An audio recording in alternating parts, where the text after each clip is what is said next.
Hey folks, my name is Mo Amir and this is Van Color, British Columbia's bona fide culture and politics TV talk show right here on Check and Check Plus. We're also on Apple Podcasts, Spotify, and YouTube. Tonight, why do people do terrible things that maybe in normal circumstances they wouldn't actually do?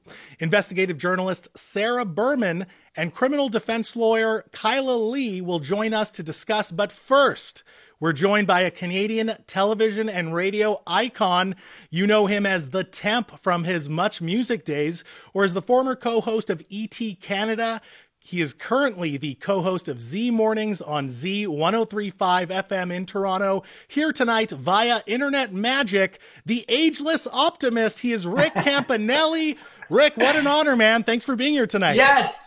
Mo, my pleasure, my honor. It's it's great to meet you. Great to be on here with you. My teenage self what an is introduction that was. Gosh, my teenage self is just geeking out right now. It's so cool to see you on screen.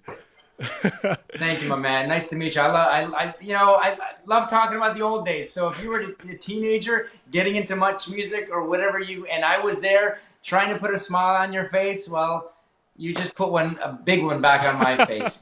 So, hey, Rick, I'm perusing Netflix, and I come across this incredible documentary series called Trainwreck, which it explores the disastrous Woodstock 99 festival. And lo and behold, in archival footage, there you are, back when you were with Much Music. What's it like seeing your past self, even in bits and pieces, in this Netflix documentary? Oh, it's terrible. I was so bad back then. That was a long time ago, like 23 years ago. I've learned so much since. I watched those same clips, Mo, and I thought to myself, oh, I could have asked that better. That's not the right question for that time and place. Why didn't I do this? It's always like game tapes. I'm always looking over game tapes from what I did in the past all those years ago. Sure, we lived those moments because they were live and we got through them and there were cameras in our faces. But I'm so hard on myself. I'm a bit of a perfectionist. And I look back at those old clips and I think, oh no, why did they have to use me? Why couldn't they use Bill Welychka or Ed the Sock or Sookie Lee? Well, I hope your days of streeters around porta potties are over. I hope that's well behind you now.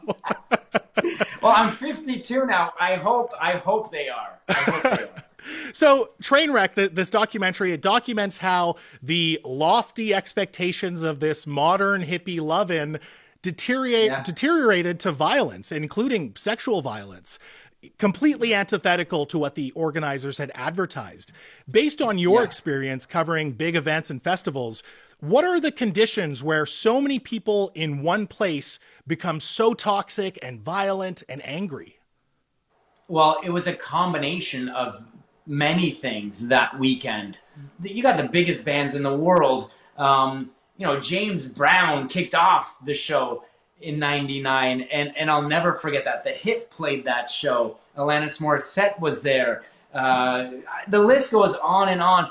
So then you mix the bands at the time that were very angsty, like Limp Bizkit and Korn and Kid Rock, and what they preached was, I'm getting goosebumps right now just thinking about those moments. They get the crowds riled up, and that's what they did. And so you put that with the heat of that summer, the overpriced beverages, the overpriced food.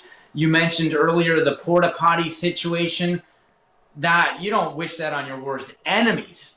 So all of those things, Mo, created this very, very toxic, very negative atmosphere. Mm-hmm. And by the time those bands got on that stage, the Korns, the Limp Bizkits, it exploded. Yeah. And so physically, violently, it just got out of hand. And so you were doing crowd work at Woodstock 99. You weren't doing the artist interviews. So at what point in being in that crowd did you realize, like, this is not good? Like, what were the telltale signs that this large gathering was not going to end well?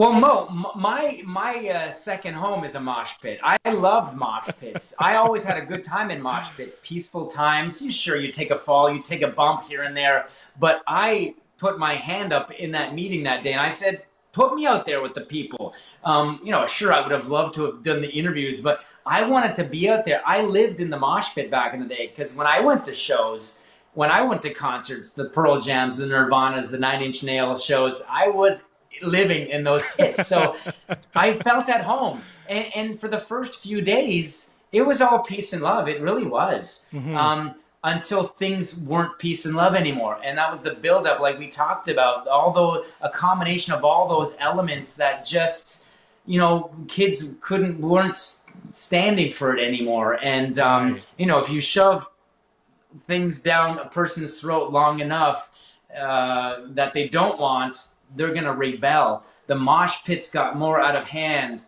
The mud, the dirt, the people just not treating each other with respect. It just all got out of hand. And to tell you the truth, it wasn't until the Chili Peppers up on stage that last night where things really seriously got out of control with the fires, because all the stories that we heard, about the extreme violence, whatever was going on, we didn't hear about that stuff as it was going on. Yeah. We saw the fire. Visually, we saw what was going on, but we didn't hear about those really terrible things until we got back home. So when it comes to Woodstock 99, do you think everyone is totally responsible for their own individual behavior? Or can we say, people are responsible for their own behavior, but also maybe the organizers and maybe even the performers are responsible for throwing an event that was so objectively unsafe? Well, there's no doubt about it. Like, we're all responsible for our own behaviors. You can't lose it. You got to keep it together. Sure, bands could do their part, and we've seen it at the Travis Scott show, at different shows where people, there are fatalities. Mm-hmm. And could the artist have done a bit more to protect the innocent in the crowds, those people that come out to spend money on their concert tickets? Yes, I believe they could. Now, at the same time, it's loud, it's dark, there's lights in your face, you don't see a lot of what's going on, but as an artist, you're definitely up there stirring up the crowd. Totally. Getting them as hype as you can. And there are a lot of unfortunate stories that we've heard in the past couple of years. Mm-hmm. Could Fred have done something? Could Jonathan have done something up on stage? And Anthony and Flea? Yeah, sure. It's easy to say that now, but in the heat of the moment, are they witnessing what other people are witnessing? They're not right in that crowd with those people experiencing these terrible things.